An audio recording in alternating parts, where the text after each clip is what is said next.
The waves crashed against the research vessel as it maintained its position above the anomaly.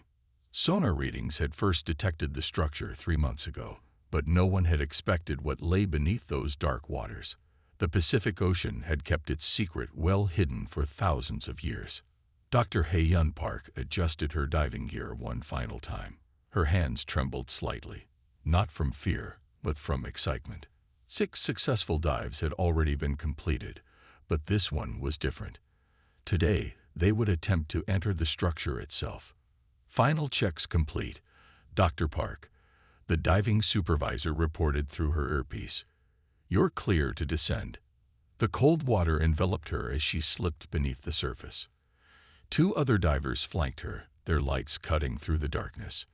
The descent took 20 minutes, every second bringing them closer to what Park now believed was humanity's greatest discovery. At last, their lights illuminated the massive structure. It rose from the ocean floor like a sleeping giant, its metallic surface untouched by coral or sea life. The material seemed to repel organic growth, remaining as pristine as the day it had been left there. "It's still hard to believe," came Dr. Taiwan Kim's voice through the comm system. He was monitoring from the surface. 50,000 years, and not a single sign of degradation. Park swam toward the newly discovered entrance panel. Their previous dives had mapped the exterior, but today's breakthrough had come when they'd finally understood the markings near what appeared to be a doorway. The symbols matched nothing in human history, yet they held a pattern that suggested language. As she approached, the surface of the panel began to glow with a soft blue light. Park's heart raced. This was new. In all their previous dives, the structure had remained dark and dormant. "Are you seeing this?" she asked, her voice tight with excitement. "Affirmative," Kim responded. "All instruments are recording. Whatever you did, it's causing power readings we've never seen before." Park reached out, her gloved hand hovering over the glowing symbols. Years of archaeological training told her to be cautious, but something deeper, more instinctive, urged her forward. Her fingers made contact with the panel. The structure came alive. Lights rippled across its surface like waves of electricity. The team's instruments went crazy, recording energy signatures that defied known physics. Then, slowly, majestically, a section of the wall began to slide apart. "My God," one of the other divers whispered. The opening revealed a chamber, and as their lights pierced the darkness, they saw something that would change human history forever. The chamber was dry, protected by some form of energy field that held back the ocean itself. Inside, suspended in the center, was a crystalline database, its surface covered in the same symbols they'd found outside. The team entered carefully, their suits still necessary despite the dry environment. Park approached the crystal, her scientific mind racing to understand what she was seeing. The symbols began to shift and change as she drew near, as if responding to her presence. "The structure's not just active," Kim's voice crackled through the comm. "It's adapting. These energy readings, it's like it's trying to communicate." Over the next several hours, Park and her team documented everything. The crystal database, as they would later learn, contained more than just information. It held the technological legacy of a civilization far beyond human understanding. Back on the surface, the first breakthrough came quickly. The symbols weren't just a language. They were instructions. The crystal had begun translating itself, converting its data into forms human computers could understand. What they found inside stunned them all. "These aren't just technical specifications," Park said, staring at her screen in the ship's lab. "This is the blueprint for a warship, the most advanced warship ever conceived." The news spread quickly. Within days, governments worldwide were scrambling to respond. The UN Security Council called an emergency session, gathering the world's leaders to decide how to handle this discovery. The debates were fierce. Some wanted to bury the discovery, fearing it would destabilize the global balance of power. Others saw it as humanity's chance to leap forward technologically by centuries. But fate had its own plans. As the world's leaders argued, the first signs of trouble appeared in deep space. Astronomical observatories detected unusual movements in the Kuiper Belt, far beyond Neptune's orbit. At first, they thought they were reading their instruments wrong. They weren't. The objects were ships, massive ones, and they were decelerating. Within hours, their intentions became clear. These weren't peaceful visitors coming to welcome humanity to the galactic community. Their weapons powered up as they approached the outer planets. The timing couldn't have been more critical. Humanity had found the blueprints for the ultimate warship just weeks before they would desperately need it. As Park stared at the incoming data from the deep space monitors, she realized why the ancient civilization had left their gift in Earth's oceans. They hadn't just left a blueprint. They'd left a warning. Commander Song Min Lee floated in zero gravity, his eyes fixed on the massive framework taking shape before him. The orbital shipyard stretched for kilometers, a testament to humanity's desperate race against time. Through his viewport, he watched as construction drones swarmed like metallic insects, weaving together the skeleton of Earth's greatest hope. "Commander, the Quantum Core Integration Team needs you." His assistant's voice crackled through his earpiece. "Dr. Kang says it's urgent." Lee pushed off from the observation deck, propelling himself toward the central construction hub. The familiar squeeze in his chest reminded him of the crushing responsibility they all carried. 6 months had passed since the alien ships had been detected in the Kuiper Belt, and every day brought them closer to Earth. Inside the quantum mechanics lab, Dr. Jinnae Kang stood surrounded by holographic displays. Her usual calm demeanor was replaced by barely contained excitement. "Commander, we've done it. The quantum matrix accepted the merge." Lee moved closer to examine the data streams. For months, they had struggled to integrate Earth's most advanced AI systems with the alien technology. The two systems had repeatedly rejected each other, like incompatible blood types, until now. "Show me," he said, his voice tight with anticipation. Kang's fingers danced across the holographic controls. The quantum core, a crystalline structure that would serve as the ship's brain, pulsed with new energy. Data flowed through it in patterns that mixed alien mathematics with human logic. "The breakthrough came when we stopped trying to force our systems to speak their language," Kang explained. "Instead, we let the alien tech teach our AI how to think differently. It's like teaching a child to speak by immersion." But their success had not gone unnoticed. As they worked, Security Chief Sun Mai Choi was already racing through the station's corridors. The alert had come seconds ago. Another breach in the outer hull sectors. "Section 7, seal all access points," she commanded through her tactical comm. "No one enters or leaves without level Alpha clearance." This was the third sabotage attempt in 2 weeks. The first had been subtle, corrupted data in the construction sequences. The second had been bolder, a sudden depressurization that nearly killed 12 workers. This time, they were ready. Security drones swarmed through the maintenance tunnels, their sensors tracking the intruder's heat signature. Choi watched the tactical display as her teams moved into position. The saboteur was good, but they had made one crucial mistake. "Target moving towards Junction 23, her deputy reported. "Emergency bulkheads are ready." Choi's finger hovered over the command key.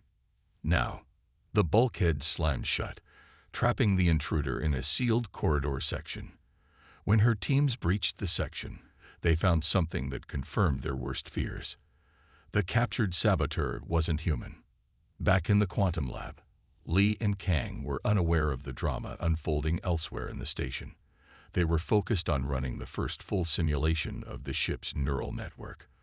The holographic display showed the vessel they were building, a warship unlike anything humanity had ever conceived.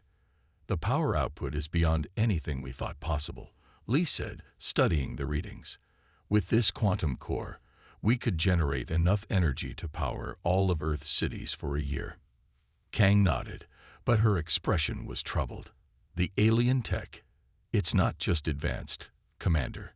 Sometimes I feel like it's aware. Like it's watching us, evaluating how we use it." Before Lee could respond, the station's alert system blared to life. Security Chief Choi's voice came through the general comm. All senior staff to emergency command.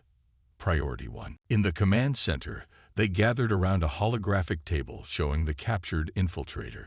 Its humanoid appearance was perfect, down to the last detail, but beneath the surface, scans revealed its true nature. "They're already here," Choi said grimly. "This is biological technology far beyond our understanding. They can mimic humans perfectly. Appearance, voice, even DNA at a surface scan level." Lee stared at the image, his mind racing. "How many?" "Unknown," Choi replied. "But this explains the sabotage attempts. They're trying to stop us from completing the ship.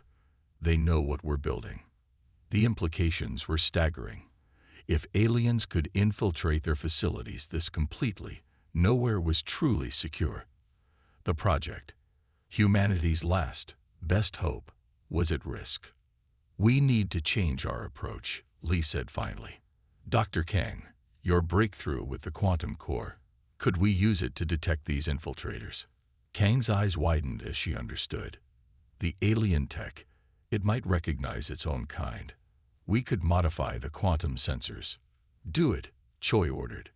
"In the meantime, we implement new security protocols. No one works alone. Continuous quantum scanning of all personnel. And we accelerate the construction schedule." As they dispersed to their tasks, Lee paused at the viewport again. The massive frame of humanity's ultimate warship loomed against the stars. They were in a race now, not just against the approaching alien fleet, but against an enemy that walked among them. In the quantum lab, Kang began the modifications.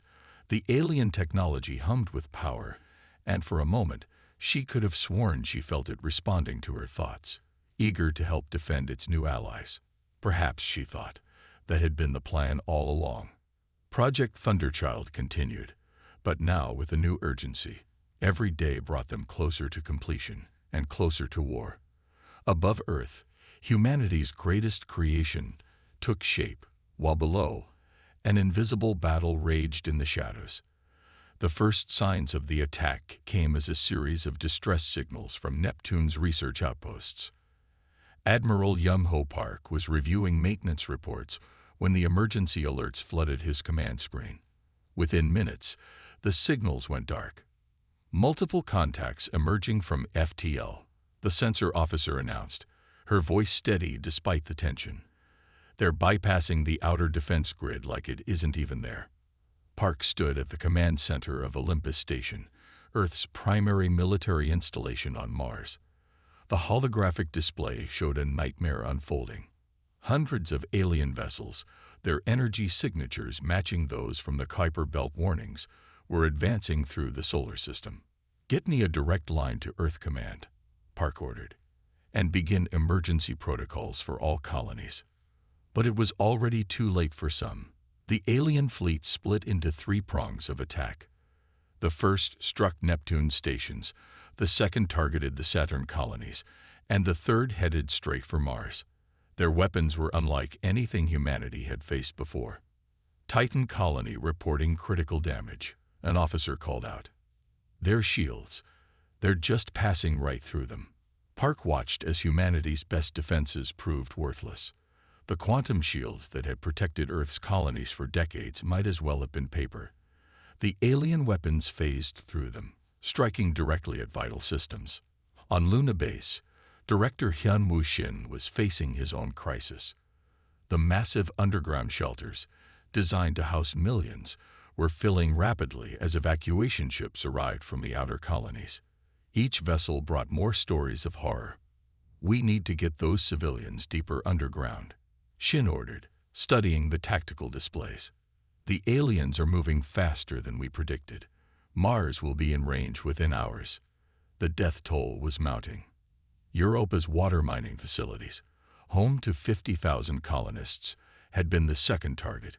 Only a third of the population had made it to the evacuation ships. Saturn's rings, once dotted with mining platforms and research stations, now held only debris and silence. Back at Olympus Station, Park received the transmission he'd been dreading. Earth's combined fleet was mobilizing, but they were scattered across the system. The ships near Mars would have to hold the line alone. All military personnel to battle stations. Park's voice echoed through the station. Civilian evacuation ships are to launch immediately. We will buy them as much time as we can. The battle for Mars began 3 hours later. Earth's defenders fought with everything they had. Rail guns fired streams of hypervelocity projectiles. Nuclear torpedoes detonated against alien shields. Laser arrays poured enough energy to vaporize small moons into the invaders. Nothing worked. "Admiral," his tactical officer shouted. "The alien vessels, they're launching some kind of boarding craft." Park watched as smaller ships detached from the main fleet. They moved like predators, fast and precise, heading straight for the orbital defenses. The station shuddered as the first impacts hit. "Security teams to all breach points," he ordered. "Initiate station defense protocols." On Luna, Shin received the first reports from the Mars battle. His hands clenched as he read the casualty figures. Earth's best ships, their most advanced weapons, were being swatted aside like insects. "Director," his assistant called out. "Message from Project Thunderchild. They're requesting more time." Time. The one thing they didn't have. The prototype was nearly complete, but nearly wasn't enough. Not with alien ships already inside Mars orbit. Not with colonies falling by the hour. In orbit around Mars, Admiral Park made his decision. "All remaining ships, form up on Olympus Station. We'll concentrate our fire on their lead vessels. Maybe we can slow them down." The battle that followed would be remembered as humanity's darkest hour. Earth ships fought and died, their crews fighting to the last moment. Olympus Station's guns blazed until their barrels melted. Park stood at his post, directing the defense even as boarding parties breached the lower levels. "Sir," his remaining bridge officer reported, "Earth Command is ordering a full retreat. All surviving ships are to fall back to lunar orbit." Park nodded slowly. They had done what they could. Mars would fall, but they had bought precious hours for the evacuation ships to escape, for Project Thunderchild to continue its work. As the retreat order went out, Park made one final transmission to Earth. "The enemy is stronger than we imagined, but they're fighting like they're afraid of something. They're rushing, making mistakes. They know what we're building, and they're terrified of giving us time to finish it." The survivors regrouped at Luna Base, watching as Mars fell to the invaders. Director Shin coordinated the arrival of refugee ships while monitoring the aliens' advance. They had weeks at most before the enemy reached Earth.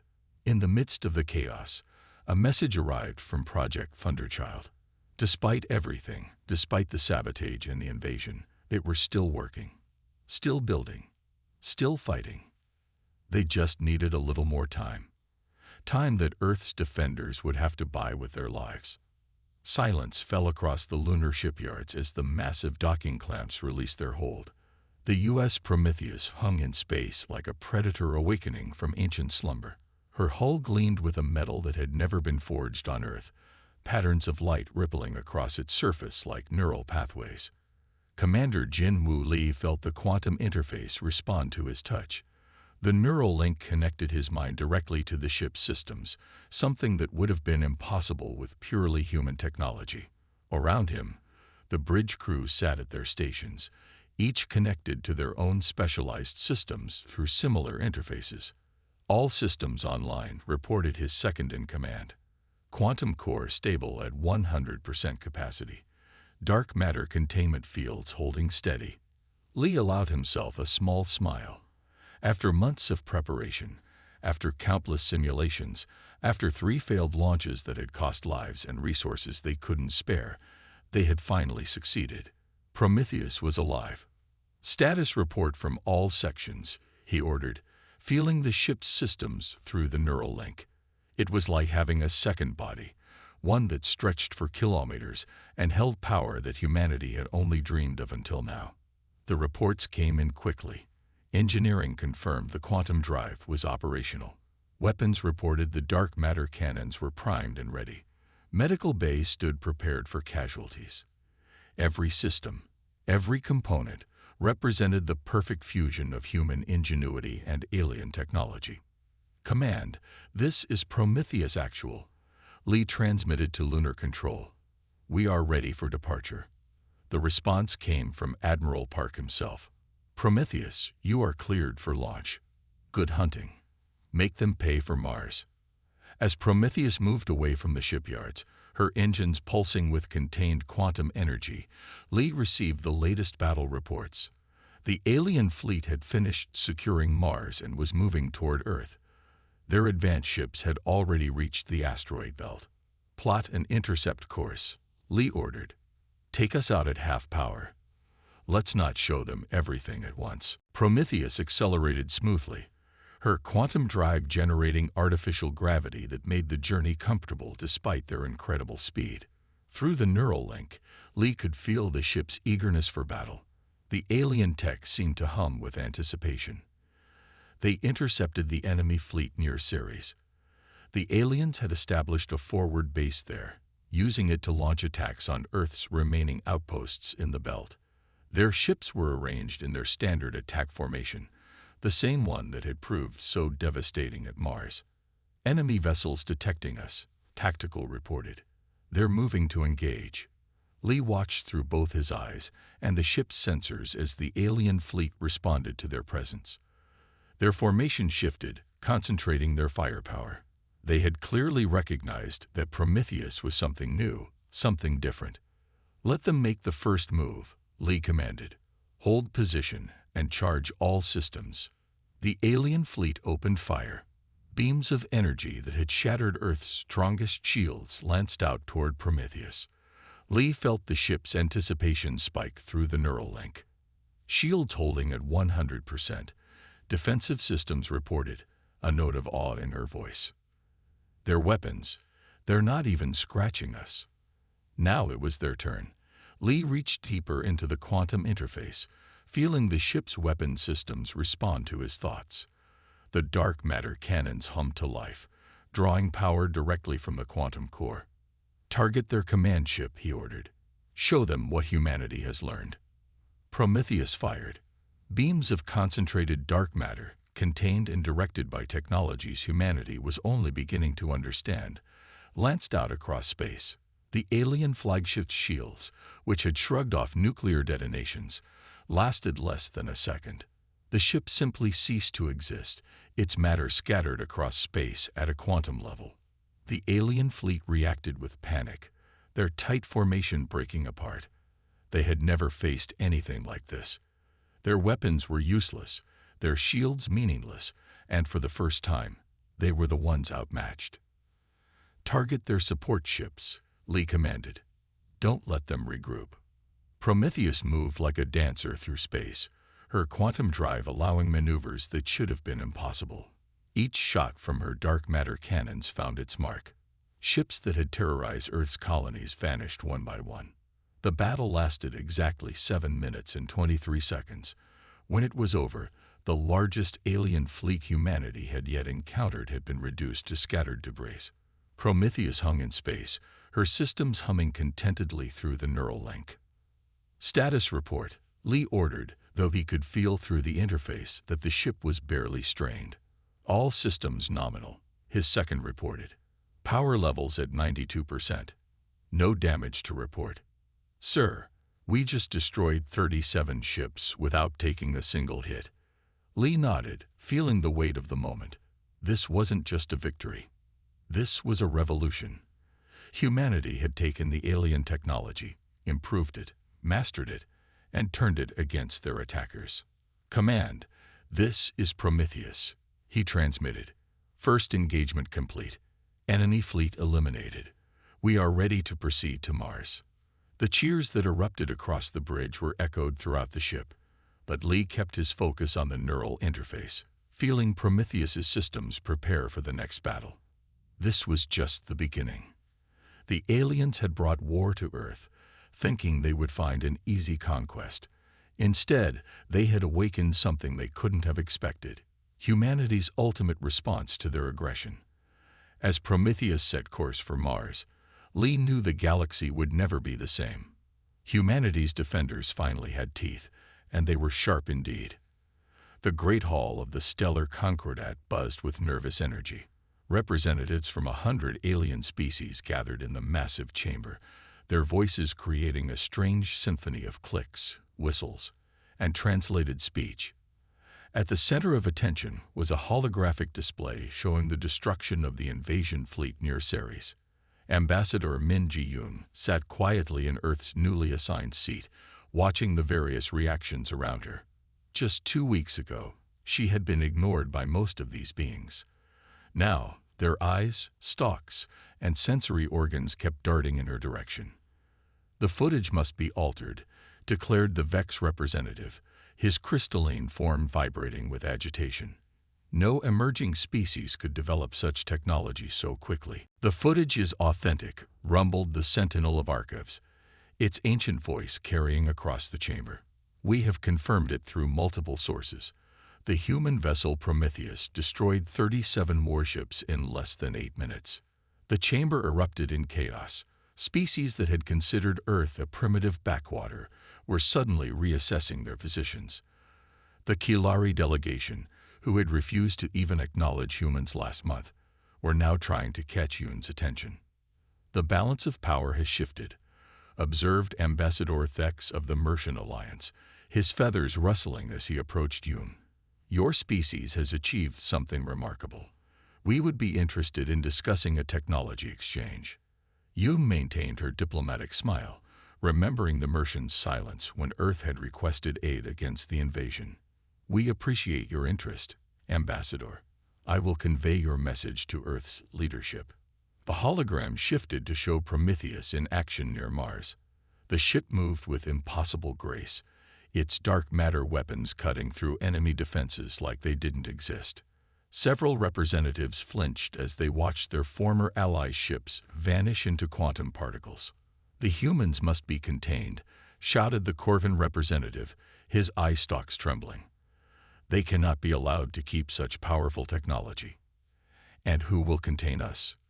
Yoon asked, her voice carrying clearly through the sudden silence.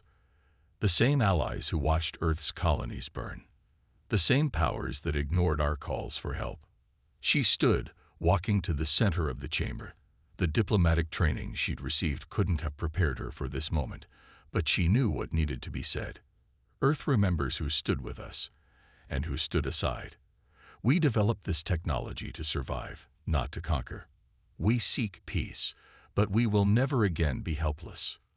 The archival minds, ancient AI constructs that had observed galactic politics for millennia, hummed in approval. The human speaks truth. Their achievement was born of necessity, not ambition. More delegations approached Yoon throughout the session, each offering alliances, trade deals, or technological exchanges. The Sylvani, tree-like beings known for their wisdom, offered access to their biological databases. The Quantum Collective proposed joint research projects. In her private chamber later, Yoon composed her report to Earth's leadership. The quantum communicator hummed as she recorded her observations. "The power dynamics have shifted dramatically," she reported. "Former enemies now seek friendship, while old neutrals pledge alliance. The Prometheus has done more than win battles. It has rewritten our position in galactic society." She paused, considering her next words carefully. "However, I recommend extreme caution. Many of these sudden friends are driven by fear or opportunism. We should remember that true allies stand with you in darkness, not just in light." Back in the chamber, debates raged about humanity's new status. The stellar Concordat had never faced such a rapid shift in power. A species that had barely achieved interplanetary travel had suddenly developed technology that surpassed even the eldest races. "We should have helped them," mused the Sylvani elder, its leaves rustling softly. "In trying to keep humanity weak, our inaction forced them to become strong." Ambassador Thex approached Yoon again as the session was ending. "Your species has surprised us all," he admitted. "The Mercian Alliance would be honored to establish closer ties with Earth." Yoon nodded politely, but her mind went to the recordings of burning colonies, of calls for help that the Mercians had ignored. "All diplomatic overtures will be considered," she replied diplomatically. Earth values friendship, especially in difficult times. The message was clear. Earth would not forget who its true friends were, no matter how many came calling now. As the session concluded, Yoon received one final transmission from Earth. Prometheus had secured Mars, driving the remaining invasion forces back into deep space. Humanity's first major victory was complete. Looking around the chamber at the nervous alien diplomats, Yoon allowed herself a small smile. The galaxy had ignored humanity's potential for too long. Now they would have to accept a new reality, one where Earth was not just another primitive world to be conquered or ignored, but a power to be respected. The age of human helplessness was over. The galaxy would never be the same, and that was exactly as it should be. The quantum sensors aboard Prometheus picked up the anomaly. At the edge of charted space, Captain Do-hyun Kim studied the readings with growing concern. The energy signature matched nothing in their database, but it was massive, larger than anything they had encountered. "Analysis complete, Captain," his science officer reported, her voice tight. "The signal matches fragments we found in the alien ship's database, the one buried in the Pacific." Kim felt a chill run through him despite the bridge's regulated temperature. For weeks, they had been following the trail of the retreating invasion fleet. But instead of finding an alien empire, they had discovered something far more disturbing. "Show me the comparison," he ordered. The holographic display lit up, showing two energy patterns side by side. The first was from their deep space probes. The second was extracted from the ancient warning they had found on Earth. They matched perfectly. "Sir," his tactical officer called out, "we're picking up debris fields. Massive ones. Looks like entire fleets were destroyed out here." Through the quantum interface, Kim could feel Prometheus's systems adjusting, analyzing everything around them. The ship, usually eager for battle, radiated caution. Even the alien technology integrated into its systems seemed wary. "Launch reconnaissance drones," Kim commanded. Full spectrum analysis of the debris. The drones' reports painted a horrifying picture. The wreckage wasn't just from the species that had attacked Earth. There were ships from dozens of civilizations, some so ancient the metal had crystallized in the coldest space. "Captain," his communications officer interrupted, "we're receiving a transmission. It's from the invasion fleet." The message came through in broken universal code. "Humans, stay back. Death comes. The Devourers wake. Run while you can." Kim leaned forward in his command chair. "Can we trace that signal?" "Yes, sir. It's coming from a station hidden in the debris field. Minimal power signature. They're trying to stay hidden." The decision took only moments. "Take us in. Passive sensors only. Let's see what they're hiding from." Prometheus glided through the debris field, her quantum drives silent. Through the wreckage, they found more signs of desperate battles. Entire sectors of space showed signs of weapons fire that had torn apart the fabric of reality itself. The alien station appeared ahead, nestled inside the hulk of an ancient dreadnought. As they approached, Kim saw that the station's design matched their former enemy ships, but it was heavily modified. Armored plates had been stripped away to add more sensors and stealth systems. "They're hailing us again," communications reported. The alien commander appeared on their screen. Its species had once looked proud and warlike. Now its eyes held only fear. "You do not understand," it said through the translator. "We attacked your world to save ourselves, to take it before they could find it, before they awoke." "Who are they?" Kim asked. The alien's response was cut short by a massive energy spike. Every sensor on Prometheus lit up in warning. Something vast was moving in the darkness beyond the debris field. "Multiple contacts," Tactical shouted. Size beyond classification. Energy readings off the scale." Through the quantum interface, Kim felt Prometheus's systems surge with power. The ship recognized the threat. Ancient memories buried in its alien technology responding to an ancient enemy. What emerged from the darkness defied description. Living ships, if they could be called ships, larger than moons. Their surfaces writhed with organic technology, tentacles of dark energy reaching out to grab debris and pull it into gaping maws. The Devourers, the alien commander whispered. They consume everything. Technology, biomass, even reality itself. They seeded the galaxy with their eggs eons ago, sleeping until life grew abundant enough to feed upon. Kim watched as one of the massive entities absorbed an entire section of the debris field, breaking down matter at the quantum level and consuming the energy released. Your ship, the alien continued, the technology you found. It was left by the last civilization to fight them, to give the next cycle a chance. Understanding dawned. The blueprints buried on Earth hadn't just been a gift. They were a weapon, passed down through time, waiting for a species that could use it effectively. All hands to battle stations, Kim ordered. Begin evacuation of the alien station. We're not leaving them here. As Prometheus prepared for battle, Kim felt the ship's systems aligning in new ways. The quantum core pulsed with power they had never used before. Configurations they hadn't known existed activating automatically. The ancient horror had awakened, but so had humanity's ultimate weapon. The real test of Prometheus was about to begin. Send word to Earth, Kim commanded. Tell them we found what the invasion fleet was running from. And tell them we're going to need more ships. The Devourers approached, their massive forms blotting out the stars. But for the first time since they had awakened, they faced something that was built to fight them. Something that carried the legacy of their last defeat. Prometheus's weapons powered up, dark matter cannons charging with energy that could unmake reality itself. The true war was about to begin. The battle formations stretched across 3 star systems, a sight unlike anything the galaxy had ever witnessed. Admiral Jehu Park stood on Prometheus's bridge, watching as ships from 100 different species took their positions. Former enemies now fought side by side, their differences forgotten in the face of extinction. The Devourers have entered the Proxima system, his tactical officer reported. Their numbers, they're beyond anything we've seen before. Through the quantum interface, Park felt Prometheus's systems humming with determined energy. The ship had been upgraded, its technology shared with the combined fleet.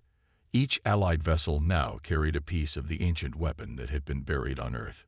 All ships, prepare to engage, Park commanded, his voice carrying across the quantum network that linked the fleet. Remember the plan. Draw them into the gravity well. The Devourers came like a wave of living darkness, their massive forms twisting reality as they approached. The smallest of them was larger than Earth's moon, the largest rivaling gas giants. They had consumed 12 systems in their advance, leaving nothing but empty void behind them. First wave, begin the attack, Park ordered. 1,000 ships moved forward, their weapons blazing with dark matter energy. The Devourers responded, tentacles of pure entropy reaching out to grab and consume. But this time, their prey fought back with weapons designed to hurt them. Through the quantum link, Park could feel every hit, every loss. Ships vanished in bursts of light, both allied vessels and pieces of the cosmic horrors they fought. The space between stars became a graveyard.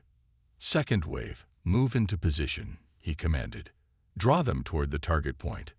The battle plan had taken weeks to formulate, combining the tactical knowledge of 100 species with the ancient data buried in Prometheus's core. They weren't just fighting. They were executing a trap millennia in the making. Admiral, his science officer called out, the quantum readings are reaching critical levels. The gravity well is forming. Park nodded grimly. They had positioned themselves near 3 dying stars, their combined gravitational forces creating a natural trap. Now they just had to spring it. All ships, fall back to secondary positions, he ordered. Prepare for final phase. The retreat was calculated, drawing the Devourers deeper into the gravity well. The massive entities followed, their hunger making them careless. They didn't realize they were being led into position. Sir, Tactical reported, The largest devourer is approaching the critical point. We have one chance. Park took a deep breath. Everything hinged on this moment. All ships, target the primary star. Fire on my mark. Prometheus's weapons powered up, joined by hundreds of others. The combined fleet had arranged itself in a sphere, their weapons pointed inward at the trapped devourers. Fire. 1,000 dark matter beams struck the dying star simultaneously. For a moment, nothing happened. Then space itself began to tear. The star collapsed, but not into a black hole. The combined weapons fire had triggered something else, a quantum cascade that ripped apart the fabric of space-time itself. The devourers screamed, a sound that echoed through minds rather than ears. They tried to escape, but the gravity well had them trapped. One by one, they were torn apart at the quantum level, their ancient forms unable to resist the forces they had used to consume so many others. "Continue firing," Park ordered. "Don't let up until they're gone." The battle lasted another 6 hours, but its outcome was never in doubt. When the quantum cascade finally subsided, the devourers were gone. Not just destroyed, erased from existence itself. In the aftermath, as the fleet regrouped, Park received messages from every Allied commander. They had lost ships, too many of them, but they had won. The ancient horror that had haunted the galaxy was finally gone. "Send word to Earth," he commanded. "Tell them it's over. Tell them we won." The celebration that followed spread across the galaxy. Species that had been enemies for millennia found themselves united in victory. And at the center of it all stood humanity, the young race that had taken an ancient weapon and used it to save everyone. As Prometheus led the fleet home, Park thought about the future. Earth had emerged as more than just a military power. It had become a symbol of hope, of unity, of what could be achieved when different species worked together. The galaxy would never be the same, but for the first time in countless ages, its future looked bright. The age of the devourers was over. The age of cooperation had begun, and it had all started with a buried ship, a desperate plan, and humanity's determination to survive.